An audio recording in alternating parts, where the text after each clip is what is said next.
Amadíssimo esposo, amém.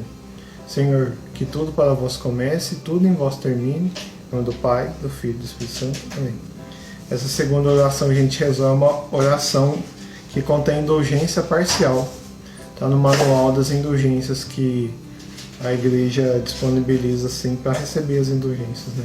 Todo tempo antes do estudo tem essa oração com indulgências parcial, né? Para quem se propõe a isso. Continuando aqui a leitura do livro do Êxodo, né?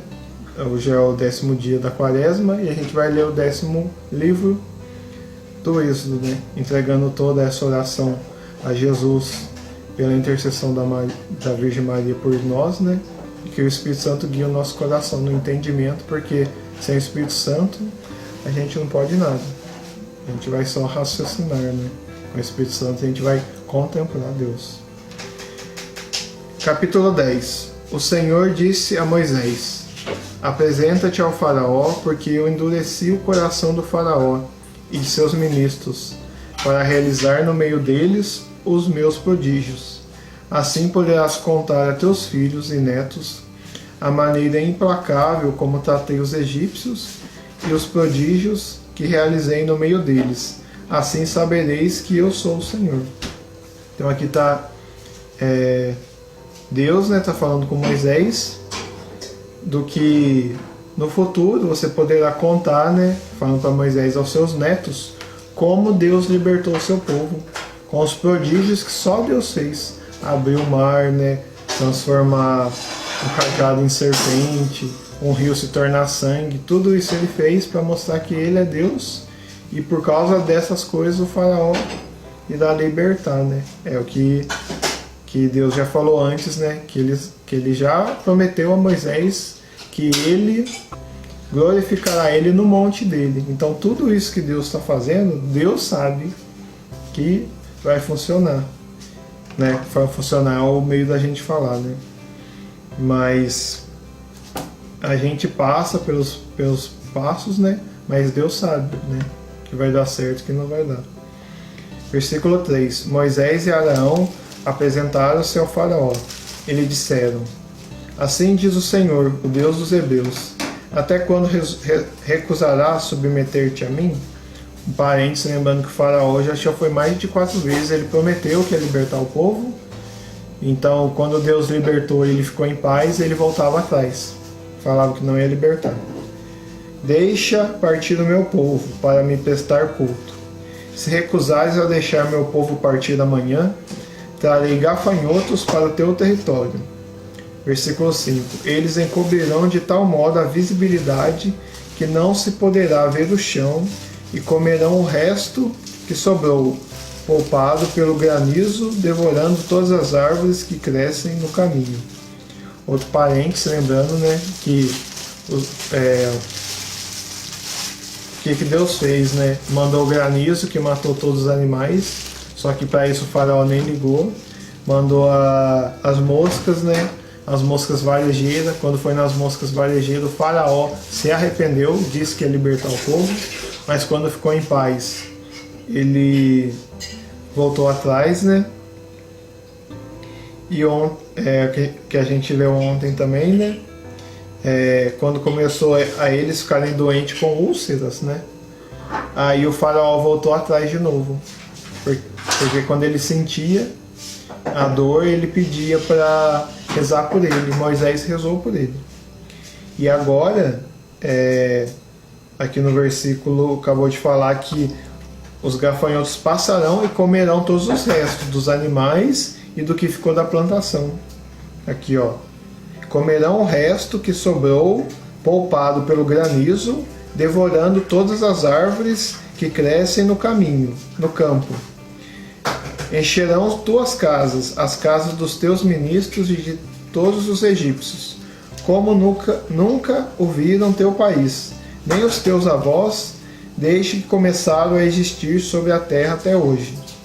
Moisés voltou as costas e saiu da presença do faraó. 7. Os ministros do faraó disseram-lhe: até quando este indivíduo nos será uma armadilha? Deixe essa gente sair para que preste culto ao Senhor Deus.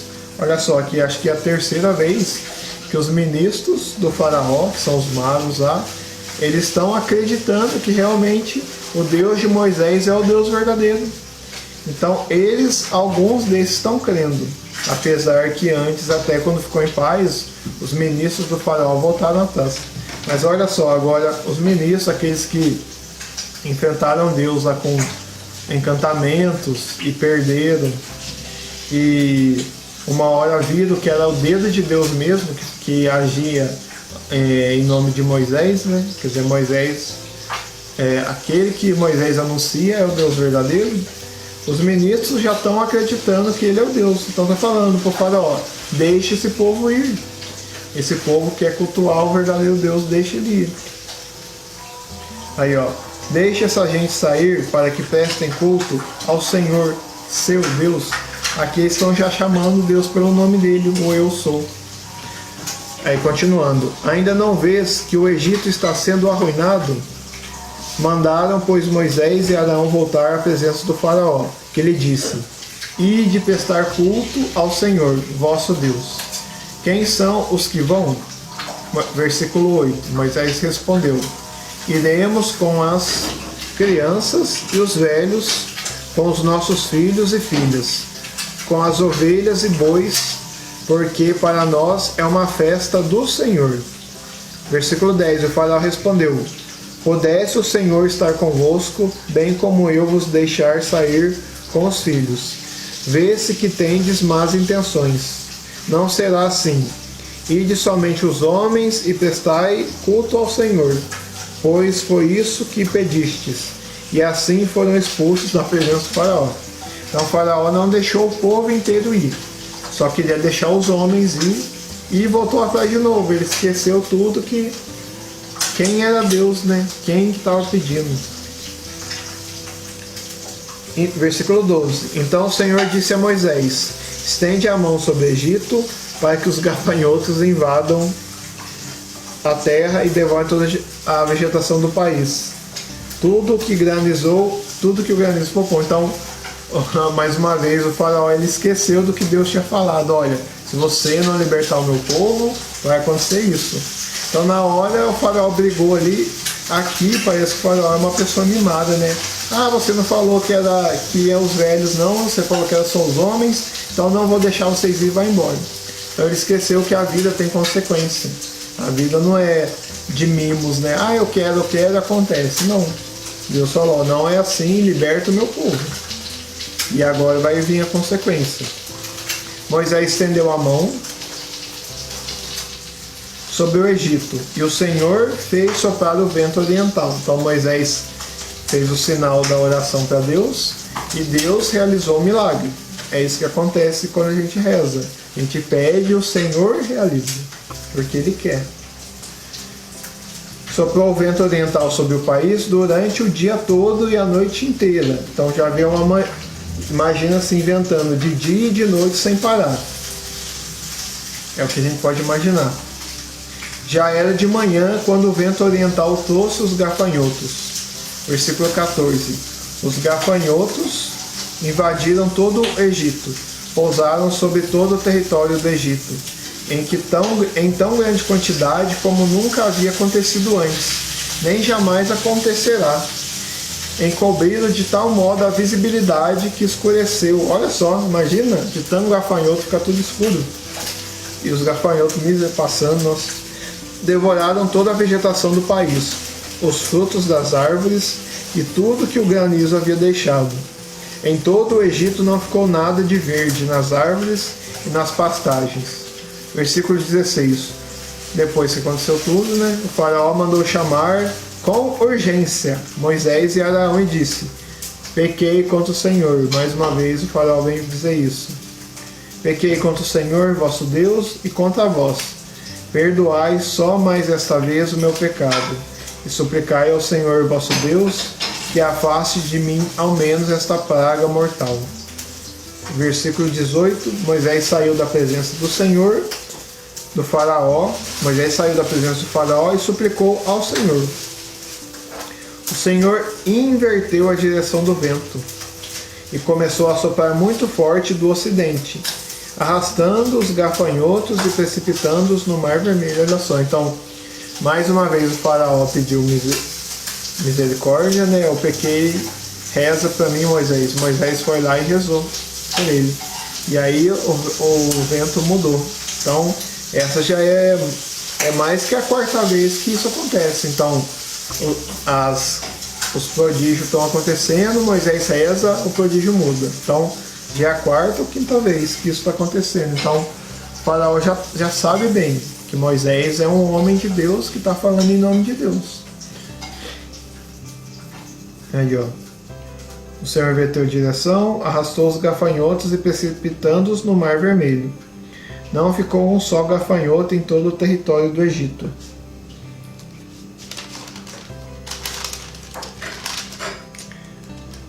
O Senhor, porém, tornou inflexível o coração do faraó, de modo que este não deixou os israelitas partir. Essa parte eu não entendo muito bem, né? Que ele sabia que o faraó não queria deixar. Mas falando aqui que o Senhor, porém, tornou inflexível o coração do faraó, de modo que este não deixou os israelitas partirem. Continuando. Uma vez eu lembro que eu vi num seriado que questionava bem isso, que falava assim, Deus pedia para libertar, só que Deus endureceu o coração. Aí o moço no vídeo falava, Deus, o que você quer? Você quer que liberte ou você quer que fica? Aí eu fiquei com esse questionamento, aí lá no final Deus vai falar por que ele endureceu o coração do faraó. Então, primeiro, tem a liberdade, né, do faraó de não querer, mas algumas vezes cita essa parte, que Deus endureceu o coração dele. Aí lá mais pra frente Deus vai responder. Ele fala, por causa disso, disso, para que isso acontecesse. Então, lembrando que Deus não infringe a liberdade, né, de ninguém, mas Ele é Deus, né? Ele não infringir a liberdade foi o próprio Deus que colocou, certo? E a gente sabe que Deus não é injusto, Ele é um Deus justo. Então, só para explicar essa parte. Por que Deus endureceu o coração do faraó? Mais para frente vai responder. Quem permanecer saberá. Versículo 21. O Senhor disse a Moisés, estende a mão para o céu e faça-se tal escuridão sobre a terra do Egito que se possa apalpar. Nossa, misericórdia, de tão escuro denso você pode apalpar. Moisés estendeu a mão para o céu e fez-se uma densa escuridão em todo o Egito, durante 3 dias. Um não podia ver o outro durante 3 dias. Imagina amanhã tudo escuro por causa da fumaça. Ninguém se moveu do lugar onde estava, mas havia claridade onde moravam os israelitas. É isso que é o mais, né? Os egípcios tudo escuro e os israelitas na luz. Então a gente vê que não é fenômenos da natureza que se movem assim. É Deus movimentando a natureza para falar que Ele é Deus e para passar uma mensagem. Deixe o povo de Deus adorar a Deus. E quem se converter, né, que venha adorar o verdadeiro Deus. Se é verdadeiro, os outros são mentirosos. Então, adorar o verdadeiro Deus. Amém? O faraó mandou chamar Moisés e disse, ide prestar culto ao Senhor, também as crianças podem ir convosco, contanto que fique aqui as ovelhas e os bois. Moisés respondeu, mesmo que nos desse as vítimas dos sacrifícios e os holocaustos para oferecer ao Senhor, nosso Deus, ainda assim o nosso gado deveria ir conosco. Não ficará nenhum animal, pois precisamos deles para prestar culto ao Senhor nosso Deus. É que nem sequer nós sabemos como haveremos de prestar culto ao Senhor antes de lá chegarmos. Mas ele tornou inflexível o coração do faraó, e este negou-se a deixá-los partir. O faraó disse a Moisés, sai de minha frente e cuida-te de não tornar a ver meu rosto, porque no dia em que me vires, morrerás. Moisés respondeu, falaste bem, nunca mais te verei. Olha só, então aqui tem uma conversa profética, né? Porque o faraó ameaçou Moisés de morte e o Moisés disse, disseste bem, você não me verá mais. Então olha só, o profeta que fala em nome de Deus, né, disse isso. E hoje a gente vê um pouco da dureza do coração do faraó. Se a gente voltar no capítulo 1, a gente vê por que o povo está escravo, né? Que este faraó ficou com medo do povo de Deus e começou a oprimi-lo, né? Oprimi-lo. E aí a oração do povo chegou até Deus e Deus lembrou-se da sua aliança. Não é que Deus tinha esquecido, né? Mas a oração do povo chegou até Deus. Porque Deus, como a gente viu no Gênesis, né? Ele criou tudo. Então é Ele que toma conta de tudo. Então Ele está vendo o povo sofrendo. Só que quando o povo rezou, Deus lembrou-se da sua aliança. Então a oração do povo chegou até Deus. E aí Deus começou a agir. É o povo que reza. E aconteceu tudo isso. E agora o faraó, né, vem dentro de tantos acontecimentos. Parece que é como uma pessoa mimada, né? Que ele, na hora da dor, ele cede, mas quando fica bem, ele volta atrás. E Deus parece que usa disso, né? E fala assim, endurecer o coração dele.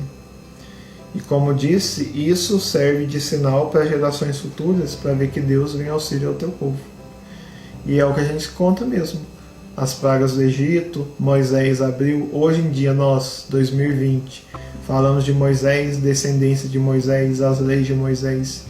Então, tudo que Deus fez naquele tempo, né, foi para que a gente soubesse que existe um Deus neste mundo, que a gente foi criado por um Deus e que a gente tem um sentido de vida.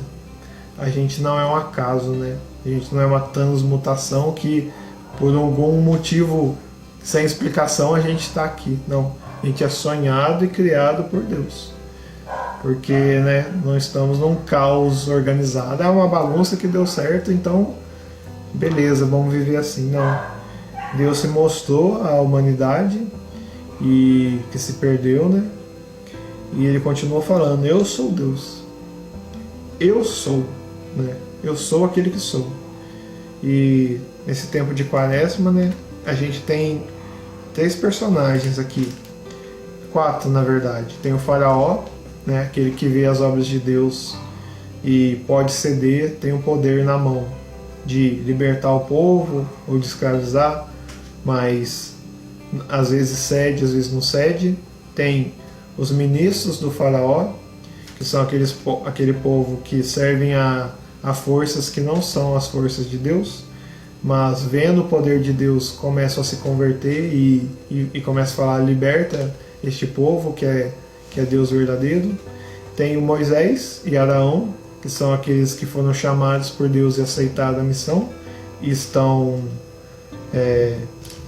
servindo a Deus, né, no chamado, né, que eles que têm que ir lá, eles que têm que falar, eles que têm que profetizar, eles que têm que lançar o cajado, jogar, fazer lá, levantar a mão para o céu na hora da oração, eles que têm que rezar, os intercessores em nome de Deus que libertam o povo. E tem o povo, aqueles que esperam a libertação e querem ir adorar a Deus, né? Pedem a libertação também. Então são 4 personagens. Então, diante desses 4 tipos de personagens, qual deles é você hoje? Né? Todos estão ligados a Deus, mas qual você está sendo hoje? E dependendo de qual você está sendo hoje, o povo que precisa de libertação, os profetas que lutam em nome de Deus, os ministros que servem a outras forças que não são de Deus, mas estão reconhecendo o Deus verdadeiro, e o faraó, que nas mãos dele tem o poder de libertar o povo de Deus ou de escravizá-lo. Então, dentro desses 4, quais deles é você hoje?